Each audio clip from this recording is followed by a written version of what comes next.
संयम विहीन जीवन, शुष्क उदासहीन पशुवत जीवन। पूर्ण ब्रह्मचर्य देश का, समाज का, आत्मा का, सबका परम लाभ। ब्रह्मचर्य में ऐसी स्मृति होती है, अगर हम 35 वर्ष कभी कोई महात्मा ने एक शब्द बोला तो आज भी हमारे सामने वो ऐसे ही रखा है। ब्रह्मचर्य में इतनी सामर्थ्य, इतनी स्मृति है कि जिस श्लोक को एक बार पढ़ लो वो श्लोक बैठ जाएगा दिमाग, क्योंकि स्मृति उसमें है। ब्रह्मचर्य का नाश वीर का नाश, जीवन का नाश है। ब्रह्मचर्य अगर सही है, आपने किसी तरह इधर उधर तो ये प्रश्न ही नहीं रहेगा। जिधर दृष्टि डालोगे उधर जय होती चली जाएगी। आजकल के बच्चे, नौजवान इसको मनोरंजन समझते हैं और उनको सलाह भी ऐसी मिलती है कि हम जैसे बोल रहे हैं ब्रह्मचर्य के लिए, डॉक्टर और आपको जो इधर सांसारिक प्रोत्साहन देने वाले हैं वो आपको सलाह देंगे। इसकी आखिरी परिणति है वीर्य। वो स्वयं से नहीं निकलता, वो इससे भी गाढ़ी वस्तु है, वो घर्षण से निकलता है।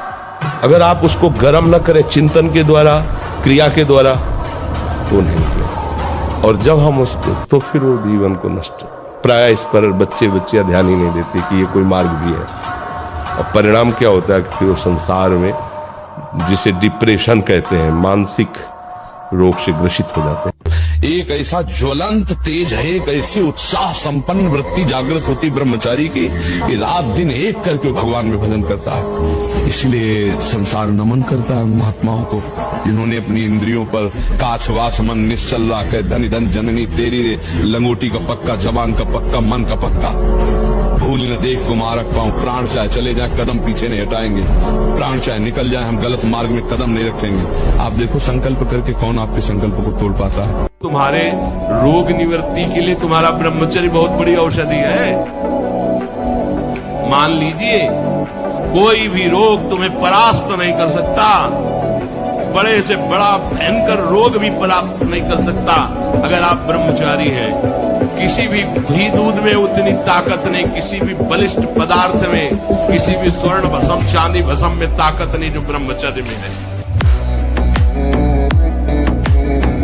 ऐसी पढ़ाई क्या, ऐसी उन्नति क्या जिसमें हमारा ही सर्वनाश हो जाए। जो बच्चे हैं या बच्चियां अभी ज्ञान ही नहीं है कि हमारा जीवन क्या है। वो शराब पिए, ड्रग्स लें, हुक्का पिए, बॉयफ्रेंड गर्लफ्रेंड बेविचार करें, खुलम खुल्ला हमारा जीवन हम जैसे चाहे तैसे व्यतीत करें। ऐसे लोग तो दर्शन और संभाषण के भी योग्य नहीं। फिर हमारे आसन पे बैठ जाएं, हमारा संग करे तो हम कदापि स्वीकार नहीं कर सकते। हमें त्यागना ही है, दूसरा कोई शब्द नहीं। गंदे संग का त्याग करें, किसी भी तरह से स्वीकृत नहीं। सबसे बड़ा शत्रु है हमारा जो हमें गंदे आचरणों की तरफ प्रेरित करें। गलत आचरण नहीं करना हमारी यही सबसे बड़ी उन्नति है कि हम अपने आप को बचा लें। शराब मत पियो, नशा कोई मत करो, धर्म से रहो, जब तक ब्याह न हो ब्रह्मचर्य से रहो। वही हमारा मित्र है जो हमें अच्छे मार्ग पे चलाए। मुझे ऐसे मित्रों का संग नहीं करना चाहिए। वो परम शत्रु है, छुपे हुए माया ने मित्र भाव करके हमारे पास भेजा है, हमें बचना चाहिए। आप जब प्रातः कालीन उठे तो पहले उठने का नियम लें कि सूर्योदय के 1 घंटा पहले हम उठेंगे।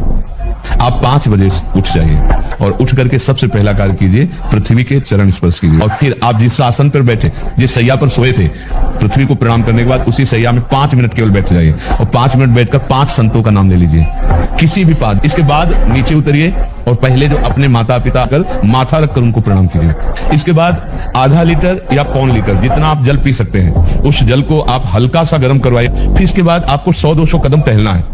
फिर इसके बाद आप शौच जाइए।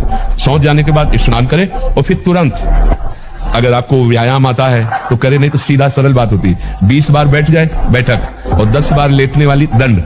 और इसके बाद जो अनुलोम विलोम, इसके बाद दोनों हाथ ऐसे करके 7 बार ऐसे करें। इतना ही तुम्हारे लिए प्राणायाम की आवश्यकता है। एक बार अपने स्वरूप में आ जाओ, भगवान के अंश हो। एक बार आ जाओ। मरना एक बार है, 100 बार नहीं। ध्यान रखना, 100 बार नहीं मरना है, एक बार मरना है। और वो निश्चित समय है, कोई बिना समय के मार नहीं सकता। पूरे शरीर में जो गर्मी पैदा होती है, जो शक्ति पैदा होती है, उससे वीर ऊर्ध्वगामी होता है। जिसका वीर ऊर्ध्वगामी हो गया वही अखंड ब्रह्मचारी का होता है, नैष्ठिक ब्रह्मचारी का। फिर ये स्वप्न दोष और ये सब नाना प्रकार की जो कुप्रवृत्तियां हैं, इनका प्रश्न ही नहीं। ओलंपिक गेम शरीर में अमोघ शक्ति है। आपकी जो समस्या है लाखों की समस्या है, और उसका कारण वही, जिसने ब्रह्मचर्य का जीवन में पालन नहीं किया वो एक पतिव्रत कैसे रह सकती है? जो कई बच्चियों से गलत संबंध रखता है वो एक पत्नी व्रत कैसे रह सकता है? आँख खोल के देखो तो कैसा वातावरण बनता चला जा रहा है। पति अपनी लाइन, पत्नी अपनी लाइन, चरित्रहीनता की हद हो गई। पति पत्नी का निर्वाह इस नए समय में बहुत ही भगवान की असीम कृपा समझो जिनका हो जाए, नहीं तो ये जो चरित्र चल रहा है, ये पति पत्नी का जीवन निर्वाह कैसे होने देगा? यहाँ तो चंद मिनट में बॉयफ्रेंड गर्लफ्रेंड बने, 10-15 दिन के बाद आजीवन समर्पण के संकल्प आए, और फिर साल भर के बाद जो है प्रेम विवाह हुआ और तलाक हो गई, क्योंकि कोई सुधार की गुंजाइश नहीं है। आप ये समझ लो, ये विषय ऐसे हैं कि इनमें सुधार की गुंजाइश नहीं। अगर सुधार कर ले जाए तो भगवान की कृपा, वो भगवान का भक्त ही होगा, अन्यथा इन विषयों में सुधार की गुंजाइश नहीं। इसमें विनाश का ही खेल होता है। ये जो हमारे नए बच्चों में रोग फैल रहा है गलत आचरण वाला, ये पूरे जीवन को बर्बाद कर देगा, पूरे जीवन को बर्बाद कर देगा। रास्ता खोजो अपना, राधे श्याम अलग हो जाए। ब्रह्मचर्य ऐसी सामर्थ्यशाली, एक बार श्लोक बोलो कंठस्थ हो जाएगा। अगर शरीर स्वस्थ है, कोई अन्य औषधियां या अन्य इस तरह के विकारात्मक पदार्थ अंदर नहीं जाते, और ब्रह्मचारी तो एक बार पूरी बात बोल लो, चाहे जब सुन लेना हो जीवन में सुनाई दे देगी।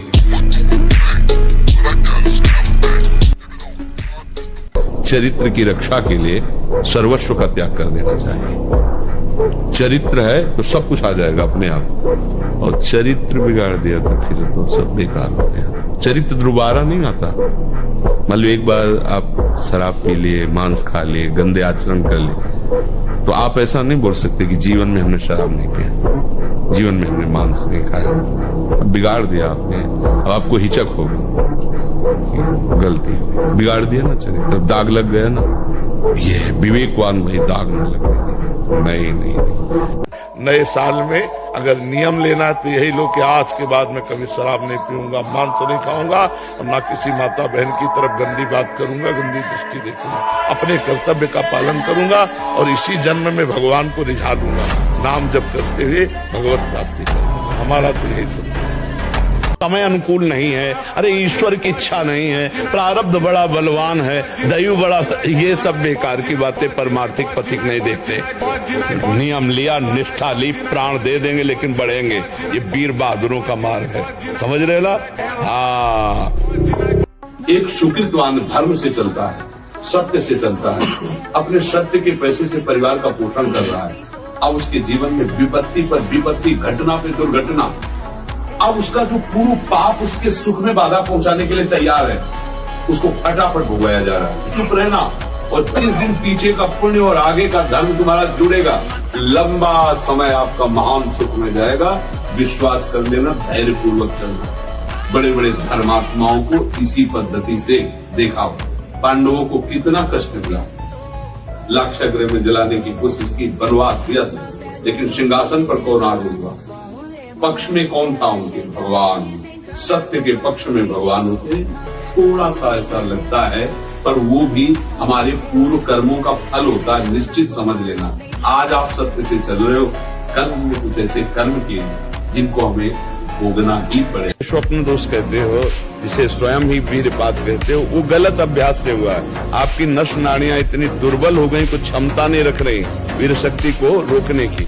हमें लगता है कि हम अगर कोई गलती ना करें और वर्ष 1.5 वर्ष इंतजार करें, दंड बैठक मारें, 2-3 किलोमीटर दौड़ लगाएं, जैसा हमने बताया, खान पान शुद्ध रखें, तो वो धीरे धीरे धीरे अंतराय बढ़ता जाएगा। आप देखना, अंतराय बढ़ता चला है। जैसे ये 2 दिन में, फिर 4 दिन में, फिर 6 दिन में, फिर ऐसे 40 दिन में धीरे धीरे अंतराय बढ़ता, फिर ऐसा होता है कि ठीक हो जाता है। अगर कोई हरकत गलत ना करे तो ठीक हो जाएगा, ये पक्का ठीक हो जाएगा। बोले अयोध्या का सिंह है, हाँ, फेंका चला ऐसे बजरंग बली, बाल ब्रह्म, वो ऐसे चलते थे बाल ब्रह्मचारी, मारा ऐसे तो फट गया अखाड़ा, धम्म से गिर गए तो तालियां बज गई, एक छलांग में ऊपर हनुमान जी की तरह, वो ऐसे किया था।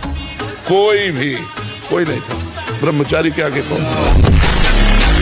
इस इसलिए सबसे प्रार्थना है, नवीन वर्ष के प्रारंभ में ही कसम खाइए, कभी भी किसी भी स्थिति में मैं कभी पराई माता बहनों के साथ व्यभिचार नहीं करूंगा। नियम लो, मैं कभी शराब नहीं पीऊंगा, मैं कभी मांस नहीं खाऊंगा, मैं कभी किसी का भूल कर अहित नहीं करूंगा। तब तो तुम्हारा हैप्पी न्यू ईयर होगा। मन हमारा कहता है तो क्या है, यम ही न व्यथ्यन्ते ते पुरुषम पुरुषर्षभ सम दुखा सुखाधीरम स्वमृतत्वाय कल्पते। जो मन के द्वारा दी हुई व्यथा से व्यथित नहीं होते, उसको कंट्रोल करते हैं, कदापि नहीं, वो निकल जाते हैं माया से, नहीं तो रौंद दिए जाओगे। तुम्हें शक्ति चाहिए, हम कह रहे हैं ऐसा करके देखो, ना मिले तो मैं बताना आगे। कोई गंदा भोजन मत करना, पराई बहन बेटियों के प्रति दोष दृष्टि पे विचार मत करना, मांस मत खाना, जुआ मत खेलना, चोरी मत करना। गलत क्रिया, गलत दर्शन, गलत संभाषण, गलत आहार, इसको आप रोकिए। क्या मुर्दे जैसा जीवन, जो इंद्री जैसा चाहे वैसा डाउन कर दे, जैसा चाहे वो हमें सोख दे दे, दुख दे। थोड़ा सा साहसी बनो, तुम भगवान के अंश हो, तुम कुछ भी कर सकते हो, कुछ भी।